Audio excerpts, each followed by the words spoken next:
Anurag Kashyap's controversial remarks on Brahmins has sparked nationwide outrage. The filmmaker has landed himself in hot water for Anurag Kashyap మనకి ఈ పేరు పెద్దగా తెలియదు కానీ ఇతను ఫోటో చూస్తే మనం గుర్తుపడతాం. కొన్ని సినిమానికి ఈయన డైరెక్టర్ గా పనిచేశాడు, కొన్ని సినిమాలు ఈయన యాక్టర్ గా కూడా పనిచేశారు అనమాట. యాక్టర్ కమ్ డైరెక్టర్ అని చెప్పొచ్చు. ఈయన రీసెంట్ గా ఏం చేశాడంటే బ్రాహ్మిన్ కమ్యూనిటీ మీద కొన్ని మాటలు ఇతను అన్నాడు అనమాట. ఏంటంటే బ్రాహ్మిన్స్ అనేవాళ్ళు 3000 సంవత్సరాల నుంచి మన దేశాన్ని సర్వనాశనం చేస్తున్నారు. మన దేశంలో ఈ కులాలు మతాలుగా వీళ్ళు విడదీసి గొడవలు పెట్టడానికి మెయిన్ కారణం ఈ బ్రాహ్మిన్సే. అదే కాకుండా ఇట్లాంటి బ్రాహ్మిన్స్ గనక కనిపిస్తే నేను వాళ్ళ మీద యూరిన్ పాస్ చేస్తాను, అంటే వాళ్ళ మీద ఉచ్చపోస్తాను అని చెప్పి ఒక స్టేట్మెంట్ అయితే ఇచ్చారనమాట. అయితే ఎందుకు అసలు ఇంత మాట అన్నాడు బ్రాహ్మిన్స్ని? ఒక కమ్యూనిటీని ఇంత మాట నాకు తెలిసి ఏ కమ్యూనిటీని అనలేదు. ఏ కమ్యూనిటీ అన్నా ఒప్పుకోరు. ఇప్పుడు కూడా అతని మీద కేసులు పెడుతున్నారు, గొడవలు అవుతున్నాయి. దీని గురించి కొంచెం అయితే చర్చ జరుగుతుంది. అదే కాకుండా అసలు ఇతను బ్రాహ్మిన్ కమ్యూనిటీని ఇంత మాట ఎందుకు అన్నాడు అనే దాని గురించి ఈ వీడియోలో తెలుసుకుందాం. అది కాకుండా నిజంగానే బ్రాహ్మిన్ కమ్యూనిటీ మన కులాలని మతాలని విడదీసి ఈ గొడవలకు కారణం వాళ్ళేనా? అసలు బ్రాహ్మిన్ కమ్యూనిటీ వల్ల మన భారతదేశానికి ఏ ఉపయోగం లేదు అని చెప్పి కూడా అతను అన్నాడు అనమాట. నిజంగానే బ్రాహ్మిన్ వల్ల ఏ ఉపయోగం లేదా? అసలు బ్రాహ్మిన్స్ చేసిన తప్పేంటి? బ్రాహ్మిన్స్ కాదు, ప్రతి మనిషి తప్పు చేసి ఉన్నాడు, కానీ ఒక కమ్యూనిటీ మొత్తం చేసిన తప్పేంటి అనే దాని గురించి ఈరోజు వీడియోలో తెలుసుకుందాం. చూడాలనుకున్న వాళ్ళు చూడండి, చూడొద్దు అనుకున్న వాళ్ళు ఈ వీడియోని ఇక్కడే ఆపేసి వెళ్ళిపోండి. ఎందుకంటే వీడియో అంతా చూసిన తర్వాత మీకు నచ్చకుండా కింద బ్యాడ్ కామెంట్లు అయితే చేయొద్దు, బ్యాడ్ కామెంట్స్ అయితే కింద చేయొద్దు అనమాట. కొంతమందికి నచ్చకపోవచ్చు ఈ వీడియో, నచ్చని వాళ్ళు ఖచ్చితంగా ఇక్కడతో ఆపేసేయండి వీడియో, మీరు వెళ్ళి మీ పని చూసుకోవచ్చు. ఓకే, ఇప్పుడు మనం ఈ వీడియో గురించి తెలుసుకుందాం. ఫస్ట్ వచ్చేసరికి అసలు ఈ డైరెక్టర్ బ్రాహ్మిన్స్ని ఎందుకు ఇంత మాట అన్నాడు అనే దాని గురించి తెలుసుకుందాం. రీసెంట్గా మహాదేవ్ అని చెప్పి ఒక డైరెక్టర్ ఒక సినిమా తీశాడు, దాని పేరే పూలే. అయితే ఆ సినిమా మొత్తం షూటింగ్ అయిపోయింది, రిలీజ్ కూడా దగ్గరలో ఉంది. సెన్సార్ బోర్డు వాళ్ళకి ఈ సినిమాని అయితే చూపించారనమాట. సెన్సార్ వాళ్ళు ఈ సినిమాలో మీరు బ్రాహ్మిన్స్ గురించి చాలా తప్పుగా మాట్లాడారు, బ్రాహ్మిన్స్ గురించి ఎక్కువగా మీరు చెడ్డగా ఏవో చెప్పారు, కాబట్టి ఈ సినిమాలో కొన్ని సీన్స్ కట్ చేస్తేనే మేము ఈ సినిమా రిలీజ్ చేయడానికి మేము పర్మిషన్ ఇస్తామని చెప్పి సెన్సార్ బోర్డు వాళ్ళు ఏప్రిల్ 11వ తారీఖున ఈ మాట అన్నారనమాట. ఎప్పుడు సెన్సార్ బోర్డు వాళ్ళు ఏప్రిల్ 11వ తారీఖు ఈ మాట అన్నారు. వెంటనే మహాదేవ్ ఏం చేశాడు, ఈ సెన్సార్ బోర్డు వాళ్ళతో గొడవ పడ్డాడు. ఏమని? అసలు బ్రాహ్మిన్స్ని తిట్టడమే మా సినిమాలో మెయిన్ కాన్సెప్ట్, ఆ సీన్సే తీసేయండి అంటే ఇంకా సినిమా ఎందుకు మేము రిలీజ్ చేయడం, ఈ సినిమాని ఖచ్చితంగా రిలీజ్ చేయాలని చెప్పి వాళ్ళతో గొడవ పడ్డాడు. ఇది కొంచెం ఈ బాలీవుడ్లో కొంచెం హాట్ టాపిక్గా మారిందనమాట. హాట్ టాపిక్గా మారింది. అట్లానే ఈ అనురాగ్ కశ్యప్ కూడా ఈ విషయం తెలిసిందనమాట. ఒక సినిమాని ఏదో రిలీజ్ చేయట్లేదని చెప్పి తెలిసి వెంటనే అతను ప్రెస్ మీట్ పెట్టాడు. ప్రెస్ మీట్ పెట్టి బ్రాహ్మిన్స్ని తిట్టడం మొదలుపెట్టాడు. ఈ సెన్సార్ బోర్డులో ఉన్న వాళ్ళందరూ కూడా ఈ బ్రాహ్మిన్సే, వీళ్ళే ఈ సినిమాని ఆపేస్తున్నారు, వాళ్ళకి నచ్చిన సినిమాలు వీరు రిలీజ్ చేసుకున్నారు, నచ్చని సినిమాలు వాళ్ళు రిలీజ్ చేయట్లేదని చెప్పి ఈ బ్రాహ్మిన్స్ మీద ఈ రకంగా ఇందాక చెప్పినట్టు తిట్టడం మొదలుపెట్టారు. బ్రాహ్మిన్స్ వల్లే మన దేశం అంతా సర్వనాశనం అయిపోయింది, వాళ్ళు కనిపిస్తే కనుక వాళ్ళ మీద నేను యూరిన్ వదులుతా అని చెప్పి ఒక స్టేట్మెంట్ అయితే వదిలాడు. దీని గురించి ఇతని మీద కేసులు పెడుతున్నారు, దీని గురించి గొడవలు అవుతున్నాయి. ఇతని గురించి ఇప్పుడు మొత్తం నాకు తెలిసి ఒక 4-5 రోజుల తర్వాత దీని గురించి ఒక హాట్ టాపిక్గా మారిపోతుంది అనమాట. అయితే ఇప్పుడు ఇక్కడ ఈయన మాటలు ఏంటంటే బ్రాహ్మిన్స్ అనేవాళ్ళు కమ్యూనిటీగా, కొన్ని కమ్యూనిటీని విడదీశాడు, కమ్యూనిటీని వీళ్ళే సృష్టించారు, కులాలు మతాలుగా విడదీసి అందరికీ గొడవలు పెట్టారు అని చెప్పి ఈయన ఒక టాపిక్ అయితే వదిలాడు అనమాట. నిజంగానే బ్రాహ్మిన్స్ అనేవాళ్ళు ఇట్లా కులాలు మతాలుగా విడదీసి వాళ్ళు మన దేశాన్ని నాశనం చేశారా? నిజంగా బ్రాహ్మిన్ కమ్యూనిటీ వల్ల మన దేశానికి ఏ ఉపయోగం లేదా? బేసిక్గా మనం ఏమనుకుంటాం, బ్రాహ్మిన్స్ అనగానే కొంచెం పూజలు చేస్తారు, పునస్కారాలు, దేవుళ్ళు, భగవంతుడు, పురాణాలు, వేదాలు, శాస్త్రాలు ఈ టైప్లో అనుకుంటాం. కానీ నిజంగా ఈ బ్రాహ్మిన్స్ వల్ల మన దేశానికి ఏ ఉపయోగం లేదా అనే దాని గురించి ఇప్పుడు తెలుసుకుందాం. అయితే ఫస్ట్ మీకు కొంతమంది పేర్లు చెప్తాను, వినండి, తర్వాత వాళ్ళ గురించి చెప్తాను అనమాట. హరిభయ్ ఉపాధ్యాయ, పివి నరసింహారావు, టంగుటూరు ప్రకాశం పంతులు, శ్రీనివాస రామాంజన్ అయ్యంగార్, ఆర్ శ్రీనివాసవర్ధన్, త్యాగరాజ, ముత్తుస్వామి దీక్షిత్, రవీంద్రనాథ్ ఠాగూర్, చంద్రశేఖర వెంకటరమణ, వెంకీ రామకృష్ణ, సర్వేపల్లి రాధాకృష్ణ, ప్రణబ్ ముఖర్జీ, అటల్ బిహారీ వాజ్పేయి, చంద్రశేఖర సరస్వతి స్వామివారు, కశ్యప మహాముని, వాల్మీకి, సురేష్ రైనా, రోహిత్ శర్మ, సచిన్ టెండూల్కర్, వివిఎస్ లక్ష్మణ్, కృష్ణాజీ కేశవ్. ఇప్పుడు నేను చెప్పిన వాళ్ళు కొంతమంది సీఎంలు ఉన్నారు, కొంతమంది ప్రధానమంత్రులు ఉన్నారు, రాష్ట్రపతులు ఉన్నారు, సంగీత విద్వాంసులు ఉన్నారు, అట్లానే స్వతంత్ర పోరాట యోధులు ఉన్నారు, టీచర్లు ఉన్నారు, స్వామీజీలు ఉన్నారు, సన్యాసులు ఉన్నారు, ఋషులు ఉన్నారు, స్పోర్ట్స్ మ్యాన్స్ ఉన్నారు. వీళ్ళందరూ ఎవరు? బ్రాహ్మిన్స్. వీళ్ళందరూ బ్రాహ్మిన్సే అనమాట. అంటే వీళ్ళు మన దేశానికి, మీరు చూశారు కదా, మన దేశానికి ఎంతో చేసిన వాళ్ళు వీళ్ళందరూ. మీకు ఉదాహరణ చెప్పాలంటే మనకు తెలిసిన క్రికెట్ ప్లేయర్స్ అనమాట. సురేష్ రైనా కావచ్చు, సచిన్ టెండూల్కర్ కావచ్చు, క్రికెట్కి అతను ఒక స్థాయిలోకి వెళ్ళిపోయాడు. అతను మించిన వాళ్ళు ఎవరూ లేరు ఈరోజు క్రికెట్లో. మరి ఒక బ్రాహ్మణ్ అనేవాడిని లేకుండా చేస్తే సచిన్ ఉండేవాడు కాదు, సురేష్ రైనా ఉండేవారు కాదు. ఇక్కడ మెయిన్ విషయం ఏంటంటే మన రాజ్యాంగాన్ని రాసిన అంబేద్కర్ గారి గురువు గారు కూడా ఒక బ్రాహ్మణే. ఆయన పేరే కృష్ణాజీ కేశవ్.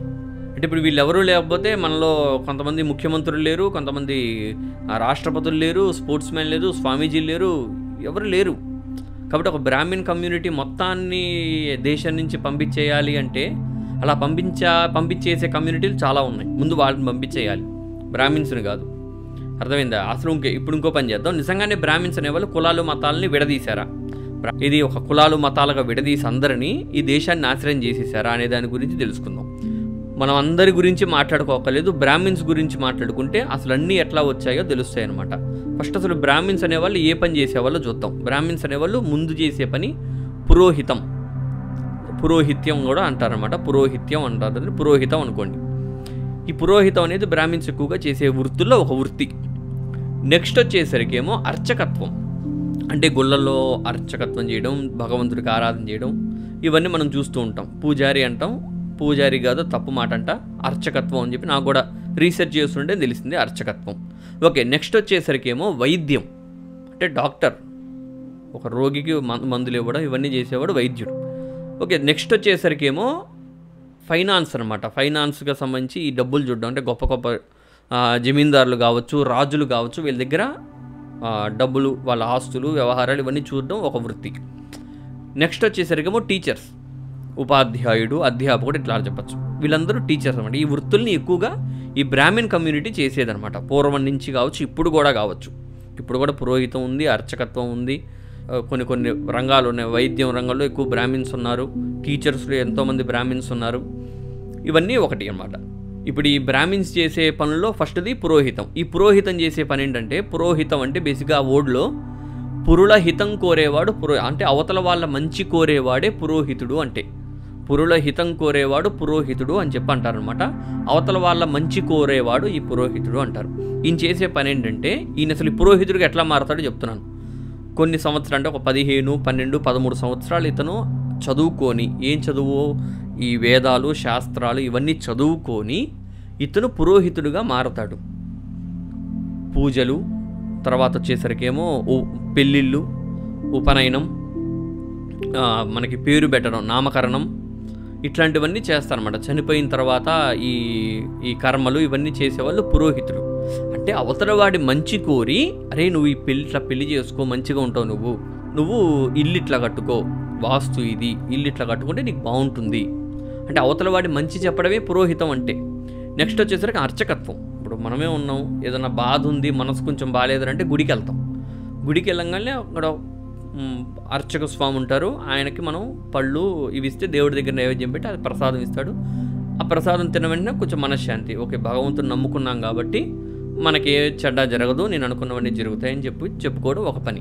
లేదు అంటే మనకు ఇంకా కష్టంగా ఉంటే వెళ్ళి అర్చకుడికి చెప్పుకుంటాం, స్వామి నాకు ఇట్లా పలానా ఏదో బాగాలేదు, నాకు ఏం చేయాలి చెప్పండి, నాకు పూజ చేయాలంటే ఆయన ఇగో ఇట్లా చేసుకో అయ్యా, దేవుడిని నమ్ము, ఇగో ఇన్ని రోజులు ప్రదక్షిణ చెయ్యి, ఈ కొబ్బరికాయ కొడితే నీకు అంత మంచి జరుగుతుందంటే, అక్కడ మంచి జరిగిందా జరగలేదా పక్కన పెట్టండి. ముందు మనం మంచి జరిగింది, భగవంతుని నమ్ముకున్నాం అని చెప్పి మనం బాడీ కావచ్చు, మన మైండ్ కావచ్చు, ఒక సాటిస్ఫాక్షన్ పొందుతుంది. హాయిగా నేను పూజ చేశాను, నాకేం కాదని ఒక నమ్మకం కలుగుతుంది మనకి. ఇదే భగవంతుడు అంటే. వేరే భగవంతుడు ఎక్కడ లేడు. మన నమ్మకం, మనం నమ్మితేనే భగవంతుడు. ఆ నమ్మకాన్ని కలిగించేవాడు అర్చకుడు. అర్థమైందా? ఆ అర్చకుడు అంటే బ్రాహ్మణ్ అనాలి అతన్ని. ఆ నమ్మకాన్ని కలిగించేవాడు ఒక బ్రాహ్మణ్. ఓకే, నెక్స్ట్ వచ్చేసరికి వైద్యుడు. ఒక ట్యాబ్లెట్ ఇవ్వడం, నాకు రోగం వచ్చింది, ఈ ట్యాబ్లెట్ వేసుకొని నీకు అంతా బాగుంటుంది, అయిపోయింది, తీసేయి. నెక్స్ట్ వచ్చేసరికి ఫైనాన్స్, మనం ఇందా చెప్పుకున్నట్టు చార్టెడ్ అకౌంట్స్ అనుకోండి, ఈ టైప్లో వృత్తి అనమాట.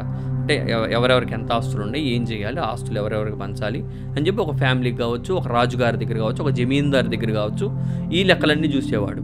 తర్వాత వచ్చేసరికి టీచర్ అంటే ఏంటి, అతనికి వచ్చిన విద్య నలుగురికి చెప్పడం.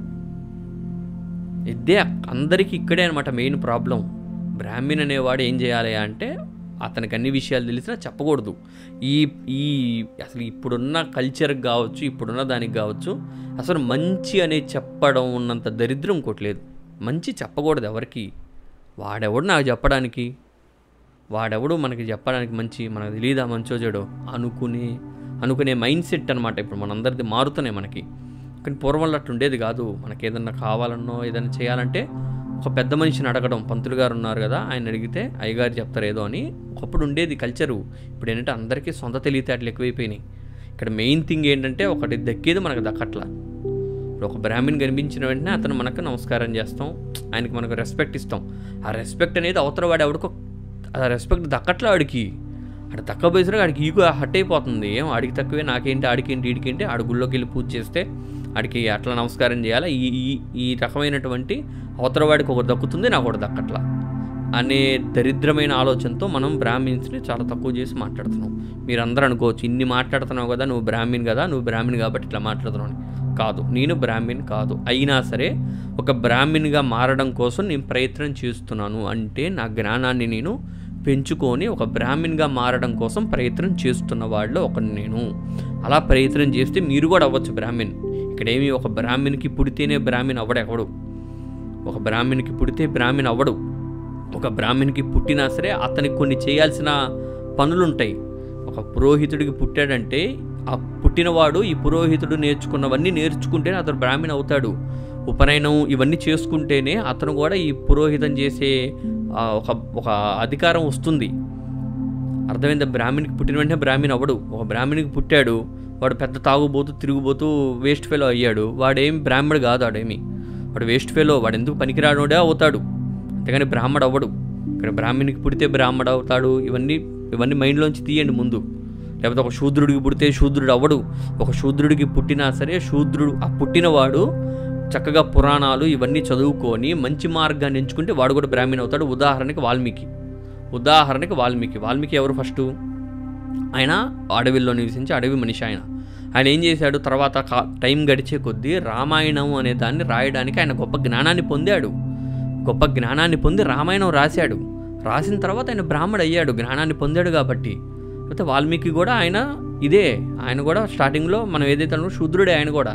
కానీ ఇప్పుడు ఆయన ఏమంటున్నాం మనం? ఇప్పుడు ఏమంటున్నాం? ఆయన బ్రాహ్మణ్ అంటున్నాం. వాల్మీకి బ్రాహ్మణ్ ఎట్లా అయ్యాడంటే పుట్టుకు అవల జ్ఞానాన్ని పెంచుకొని అయ్యాడు ఆయన. అర్థమైంది? కాబట్టి ఇవన్నీ ఆలోచనలు పక్కన పెట్టుకోండి. ఒక బ్రాహ్మణ్ వల్ల ఏదో జరిగిందంటే తప్పు. ఇక్కడ ఇంకోటి, ఇప్పుడు ఈ మతాలు కులాలు ఇవన్నీ ఎట్లా వచ్చాయంటే మనం బతకాలి.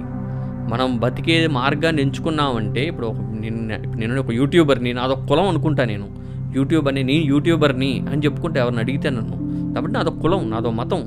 యూట్యూబ్ అనే కులం నాది. యూట్యూబ్లో నీ కంటెంట్ క్రియేటర్ని, నాదొక కులం, నాదంతా. ఒకడు సాఫ్ట్వేర్ ఉద్యోగం చేస్తుంటే వాడు దాకా. అట్లనే పూర్వంలో చాకలి అంటే బట్టలు ఉతికే వాళ్ళు, వాళ్ళొక క్యాస్ట్ అయ్యింది. బట్టలు తయారు చేసే వాళ్ళది ఒక క్యాస్ట్ అయ్యింది. ఒక రాయిని చెక్కేవాడిది ఒక క్యాస్ట్ అయ్యింది. రాయిని చెక్కడం వాడు ఎంచుకున్నాడు, వాడిది ఆ క్యాస్ట్ అయ్యింది. ఇప్పుడు అంతా బ్రాహ్మిన్సే చేశారు, బ్రాహ్మలే మొత్తం అని చెప్పంటే అసలు ఈ ప్రపంచంలో ఎవరు ఉండరు, మొత్తం బ్రాహ్మలే ఉంటారు. మొత్తం బ్రాహ్మలే, మొత్తం మేమే. ఇప్పుడు దేవుడు నేనే, దెయ్యం నేనే, అంతా నేనే. నన్ను నమ్ముకుంటే నీకు ఎట్లా ఉంటుందంటే ఒక టైప్లో ఉంటాం మనం. ఒక దేవుణ్ణి అనేవాడిని పెట్టి దేవుడు ఉన్నాడు, అదిగో ఆడు దేవుడు, ఆడికి పూజ చేస్తే నీకు మంచి జరుగుతుందని చెప్పి బ్రాహ్మణ్ అండు. నేనే దేవుడు, నాకే పూజ, నా కాళ్ళకు దండం పెట్టు, నాకు దండం పెడితేనే నీకు పని అవుతుంది అంటారు. అట్లా అనేవాళ్ళు నాకు తెలిసైతే లేరు. నాకు దండం పెడితేనో, నాకేదో చెప్తేనో నాకే అవుతుందని చెప్పి అనేవాళ్ళు లేరు. ఒక భగవంతుడిని చూపించాడు, ఆ భగవంతుడికి పూజ చేస్తే నీకు ఈ మార్గం అవుతుందని చెప్పేవాడే బ్రాహ్మణ్. ఇక్కడ ఒక మార్గదర్శకుడు అని చెప్పచ్చు. అంతేగాని ఊరికే మీరు ఏదో మనకి ఏదో నోటికి ఏదో వస్తే చెప్పి మాట్లాడేసి ఇవన్నీ కరెక్ట్ అనుకోవడం, ఇదంతా ఫూలిష్ అంటారన్నమాట. ఏదో మనకు నోటికి ఏదో వస్తే ఏదో మాట్లాడతామంటే అది ఫూలిష్నెస్ అవుతుంది. అట్లా వద్దు. మనమందరం ఒక భారతదేశంలో పుట్టిన వాళ్ళం, మన భారతదేశ సంస్కృతి తెలుసుకోవాల్సిన వాళ్ళం, మన చరిత్ర చాలా గొప్పది. ఇవన్నీ తెలుసుకొని మనం మాట్లాడాలి. అంతా బ్రాహ్మిన్స్ అనే వాళ్ళే వీటిని సృష్టించి చేశారంటే తప్పు. ఒకడు బతకడం కోసం ఒక మార్గాన్ని ఇచ్చినవాడు బ్రాహ్మిన్. భగవంతుడికి ఇప్పుడు ఒక దేవుడు విగ్రహం ఉంది, ఒక రాయి ఉంది. ఆ రాయిని చెక్కి దేవుడిగా తయారు చేయాలంటే ఒక శిల్పి అవసరం. ఒరే నువ్వు శిల్పిగా ఉండు, ఇట్లా చెక్కు, నేను చెప్తాను నీకు అని చెప్పి అది నేర్పించిన వాడు బ్రాహ్మిన్. మనమందరం ఏం చేస్తున్నామంటే మనకి ఎవడైతే తిండి పెట్టాడో వాడి నోట్లోనే మట్టి కొడుతున్నాం. ఎవడైతే తిండి పెట్టాడో వాడి నోట్లోనే మట్టి కొడుతున్నాం. ఒక విషయం గుర్తుపెట్టుకోండి, మన రాజ్యాంగం రాసిన అంబేద్కర్ గారి గురువు గారు కూడా ఒక బ్రాహ్మణే. ఆయన పేరు కృష్ణాజీ కేశవ్. ఈయన ఒక బ్రాహ్మణ్. అదే ఆ రోజు ఈ బ్రాహ్మణ్ ఆయనకి చదువు చెప్పకపోతే, లోయర్ క్యాస్ట్ అని చెప్పో ఇంకో కారణంతో చెప్పకపోతే ఏం జరిగేది? ఈ అంబేద్కర్ గారిని స్కూల్లో ఉన్న పిల్లలందరూ ఇతన్ని వివిధ రకరకాలుగా ఇన్ని మాట్లాడుతుంటే అది చూడలేకపోయాట ఆయన. బ్రాహ్మణ్ అయ్యుండి ఆయన చూడలేక అతనికి కూర్చోబెట్టి సపరేట్గా క్లాస్ తీసుకొని చదువు చెప్పేవాడు. ఇది నిజం, వాస్తవం. చాలామంది దీన్ని వ్యతిరేకిస్తారు, ఇది నిజం. ఆయన కూర్చోబెట్టి చక్కగా చదువు చెప్పేవాట ఆయన. ఇంకో విషయం ఏంటంటే ఈ కృష్ణాజీ కేశవ్ అనే ఆయన పేరు, ఆయన ఇంటి పేరు కూడా అంబేద్కరే. ఈయన పేరే తీసుకొని అంబేద్కర్ గారికి ఇచ్చారు. ఇది ఎంతమందికి తెలుసు? ఒకసారి నెట్లో సెర్చ్ చేసి చూడండి, మీకే అర్థమవుతుంది. కాబట్టి ఊరికే ఒకరిని ద్వేషించడం, ఒకరి గురించి తప్పుగా మాట్లాడడం అనేది కరెక్ట్ కాదు, గుర్తుపెట్టుకోండి. కాబట్టి ఈ వీడియో నచ్చిన వాళ్ళు ఖచ్చితంగా లైక్ చేయండి, షేర్ చేయండి, అట్లనే మన ఛానల్ అయితే సబ్స్క్రైబ్ చేసుకోండి. ఇంకో వీడియోతో మళ్ళీ కలుద్దాం. అప్పటిదాకా సెలవు, బాయ్.